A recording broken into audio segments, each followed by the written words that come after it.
EBC Yeshua, un podcast para que Jesucristo el Señor se forme en ti, en mí y en todos.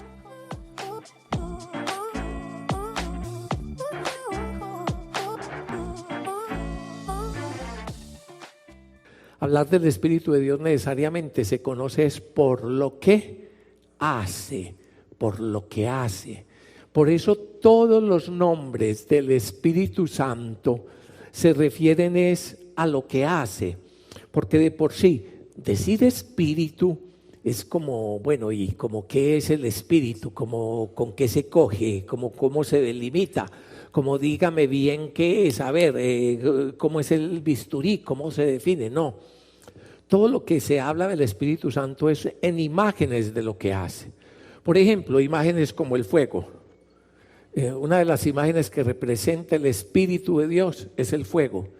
Y el fuego no porque en sí sea una llama, un incendio, sino por lo que hace, porque ilumina, porque calienta, porque purifica. Otra de las imágenes es el agua. ¿Por qué? Porque es lo fundamental para la vida, ¿ya? Porque riega y permite la existencia, porque refresca. Otra de las imágenes del Espíritu Santo que sirven de nombre para el Espíritu, ¿cuál es? La unción. La unción. Entonces, la unción fundamentalmente, el óleo santo con el que se ungía a los reyes y a los profetas, que tiene una cosa muy interesante. Por ejemplo, usted saca una piedra del mar que ha estado ahí quizás miles de años, la pone al sol y en 2 o 3 horas ya se secó. La parte y aun cuando ha estado 1000 años en el mar, dentro del agua, por dentro está seca. Si usted esa piedra la mete un par de días en un balde con aceite o la deja una semana o más, cuando parte esa piedra, ¿cómo va a estar por dentro? Ha absorbido el aceite. Entonces así el Espíritu viene a ser como lo que penetra, lo que va más allá de la epidermis, lo hondo. Entonces el aceite se asoció a la salud, se asoció al deporte, a la agilidad y se asoció sobre todo como a la unción con la que ungían los reyes y con la que ungían a los sumos sacerdotes y a los profetas. Entonces es lo que penetra más allá de nuestra mente dura, de nuestro corazón duro. Así el Espíritu de Dios va más allá, como el fuego, como el agua, como el aceite. Hay un signo muy interesante que generalmente es el que más se conoce sobre el Espíritu, la paloma. ¿Y por qué como paloma? Algunos hasta piensan, no, el Espíritu Santo es una palomita. No, no es una paloma, es como paloma. Dice en la Escritura que en el bautismo el Espíritu Santo bajó como paloma. Y siempre que habla del Espíritu, entonces es como el fuego, como el agua, como la unción, ¿ya? Como paloma. ¿Por qué? Porque en esa cultura las palomas cumplían el papel fundamental de las redes sociales de comunicación. Sí. Las palomas eran por excelencia el medio de comunicación entre los pueblos, entre los reyes, entre los ejércitos. Era el mejor, el que no hackeaban y no tergiversaban. Porque cuando, por ejemplo, en una batalla un rey quería mandarle a sus generales unas determinadas órdenes o cosas o a otro rey, entonces uno podía mandar un mensajero, un militar, un mensajero con una buena cohorte para que lo protegiera, pero podían caer en emboscadas y truncar la comunicación o tergiversarla. En cambio, en cada uno de esos palacios, cuando vuelvan ustedes a Masada, suban por allá uno de los cuartos especiales, es el cuarto de comunicaciones. Y no va a encontrar ningún tipo de antena parabólica y eso, no, sí mucho caca de palomas. ¿Por qué? Porque ahí era donde criaban las palomas y las que criaban aquí, por ejemplo en Masada, al pie del Mar Muerto, otras las criaban en Jerusalén, otras las criaban en Cesarea del Mar, otras las criaban en cualquier sitio y se las llevaban y las intercambiaban de un lado para otro. Y cuando intercambiaban, por ejemplo, una paloma de Jerusalén y se la llevaban para allá y querían mandar un mensaje a Jerusalén, ¿qué hacían? Le amarraban el mensaje y la soltaba.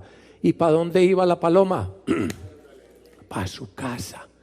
Entonces, como desciende la paloma a su nido, así el Espíritu de Dios desciende a su nido y a su casa, que es el Mesías. Yo no le conocía, dice Juan Bautista, refiriéndose a Jesús. Le conocía como el primo, pero no le conocía que era el Mesías.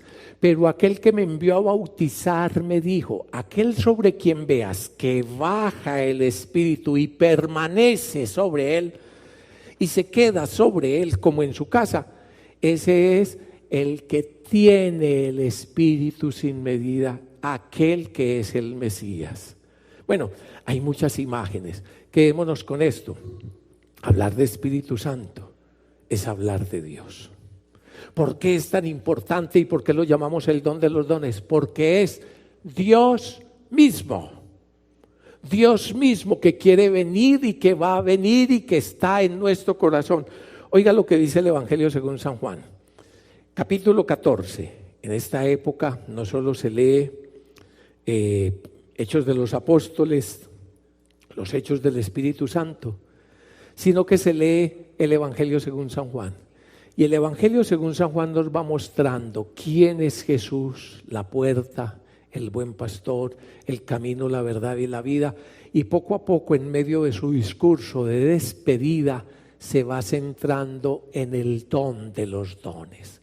Precisamente a partir de hoy, el Evangelio según San Juan va entrando en esa parte del capítulo 14 y siguiente. Escuchen lo que dice Evangelio según San Juan, capítulo 14, versículo 16 y siguientes.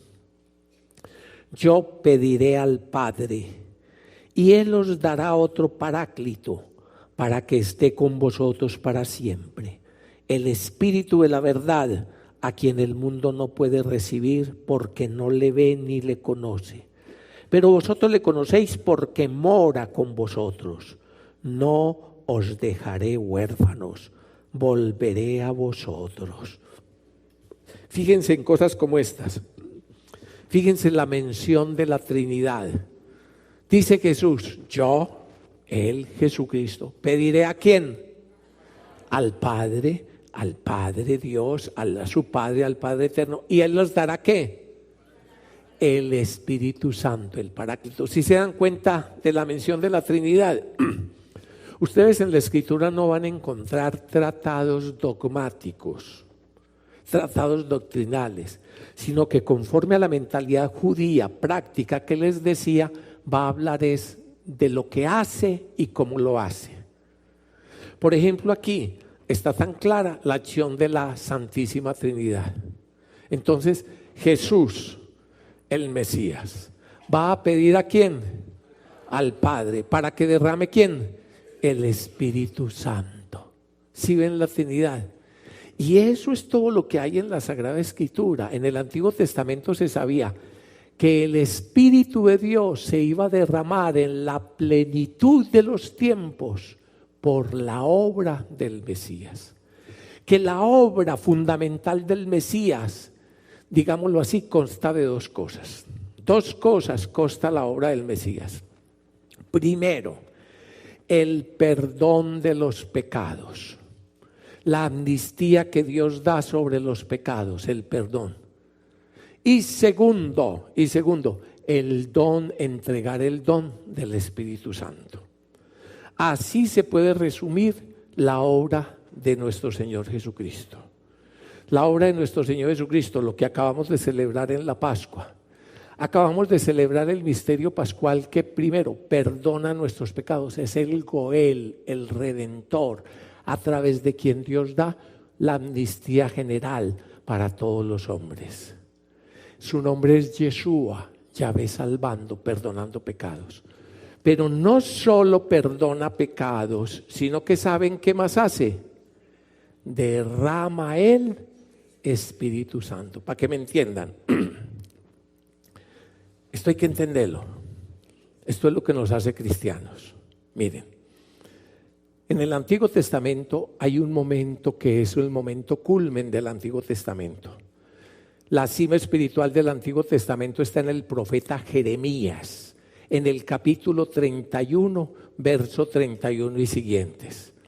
Si usted tiene su Biblia, ojalá lo busque. Jeremías 31, 31 y siguientes.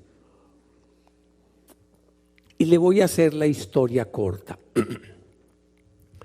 El Señor Dios, que escogió a Abraham, sacó un pueblo, lo liberó de la esclavitud de Egipto, hizo con ese pueblo un pacto, una alianza.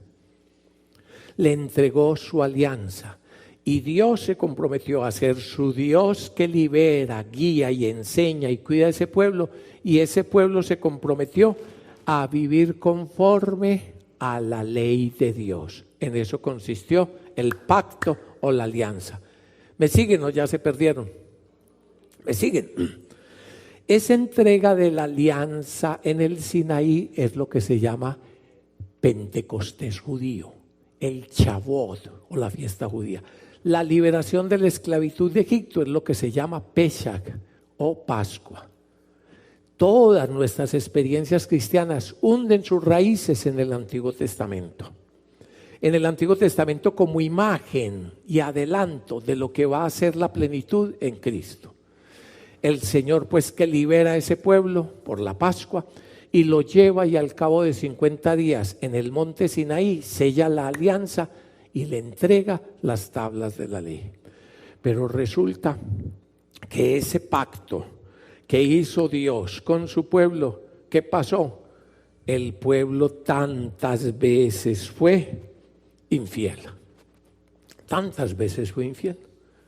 Entonces, mientras que Dios es fiel y misericordioso y cumple su alianza, ¿qué ocurría con el pueblo? Se buscaba falsos dioses, se desviaba de la palabra de Dios. ¿Qué hacía el Señor? Le perdonaba y le enviaba un profeta. Le enviaba un profeta para recordarle el pacto, para perdonarlo y para volverlo a conducir por el camino de la vida. Pues llegó un momento en que después de cientos de años y cientos de fracasos de parte del pueblo, ¿sabe qué dijo el Señor? Jeremías 31, ¿lo encontraron? Oigan lo que dice. ¿Saben qué? Yo lo que voy a hacer es una nueva alianza, un nuevo pacto. ¿Por qué? Porque ustedes acabaron con la vieja. Porque a punto de sus pecados, sus transgresiones y vivir las consecuencias de eso. Mire, de tal forma estaba la cosa que llega un momento en que Jeremías, en nombre del Señor, le dice al pueblo, ustedes ya no son mi pueblo, dice el Señor. Ustedes se van a tener que volver para Egipto. ¿Ustedes para qué vienen al templo? Dice que a buscarme a mí para saber que no, porque ustedes hacen esto y esto y esto y esto y esto. Esto ya no es mi templo, yo ya no voy a vivir aquí. Ustedes no son mi templo, ustedes lo que merecen es estar otra vez en Egipto, esclavos. Y entonces se vuelven, así como antes los había sacado de Egipto, los había llevado por el desierto, por el Éxodo, hasta la tierra prometida, a vivir con el Señor en la tierra prometida. Ahora el Señor dice, ustedes acabaron con eso, no viven conforme a lo que sellamos. Por lo tanto, para que el templo, que lo destruyeron los babilonios, año 587. ¿Ustedes qué van a hacer aquí? Esta tierra no les pertenece, se van de aquí, me desocupan, esclavos a Babilonia. Ustedes ya no son mi pueblo. Y entonces ante ese fracaso, por las repetidas experiencias de pecado del pueblo, a pesar de todos los profetas y el perdón 1000 veces o más del Señor, pero el Señor dice, ¿saben qué voy a hacer? ¿Qué voy a hacer? Una nueva alianza. No como la que hice con sus padres cuando los saqué de Egipto y sellé ese pacto y esa alianza aquí en el monte Horeb, en el monte Sinaí, les di mis leyes que no hicieron sino incumplirlas, no les sirvió para nada. Hice ese pacto con ustedes y ustedes no hicieron sino incumplirlo. ¿Saben qué voy a hacer? He aquí que yo voy a hacer un nuevo pacto con ustedes. ¿Y saben en qué va a consistir ese nuevo pacto? Léanlo. Primero, perdonaré todos sus pecados. No me acordaré más de sus pecados. Los voy a limpiar de todas sus inmundicias. De todos sus pecados los voy a perdonar. Voy a declarar una amnistía, un año jubilar. Primero, ¿qué es lo que va a hacer? Amnistía y perdón total. Pero no va a ser borrón y cuenta nueva, porque antes de los 8 días ya me volvieron a llenar la página. ¿Sabe qué vamos a hacer? Perdón total. ¿Y saben segundo qué? Voy a poner mi Torá, mi enseñanza, mi instrucción, mi ley en sus corazones. Ya no la voy a escribir en tabla de piedra. ¿Para qué te escribo si leer no sabes y no quieres cumplir? Voy a escribir mi espíritu, voy a poner mi ley. ¿Dónde? ¿Dónde lo va a poner? O sea, en el interior del hombre, adentro. Voy a cambiar sus corazones de piedra, dice también a través de otro profeta, el profeta Ezequiel, capítulo 36 y 37. Voy a quitar sus corazones de piedra y voy a poner un corazón de carne y voy a hacer que me conozcan desde el más chico hasta el más grande. Fíjense qué maravilla. Eso es lo que Dios hace a través de su Espíritu Santo. Lo que ha ocurrido en Jesucristo es el milagro de los milagros. Lo que ha ocurrido por Jesucristo es el milagro de los milagros. Jesucristo no es un profeta más. Jesucristo no es ni siquiera el más grande profeta. Jesucristo no simplemente viene a decirle, dejen de andar de espaldas a la ley de Dios, como por ejemplo Juan Bautista. ¿Qué tenemos que hacer? Que el que robaba no robe, que el que hacía tal cosa, tal otra. Ahí tienen la ley, vivan conforme a la ley. No, Jesucristo es mucho más. ¿Sabe qué es Jesucristo? Borra, limpia nuestros pecados. Pagó por ellos, es el Goel, el Redentor. Pagó por ellos, cargó con ellos, en sus heridas nosotros fuimos sanados. Él soportó el castigo que a nosotros nos dio la paz. Jesús es el pago de nuestra amnistía, el pago de nuestro indulto.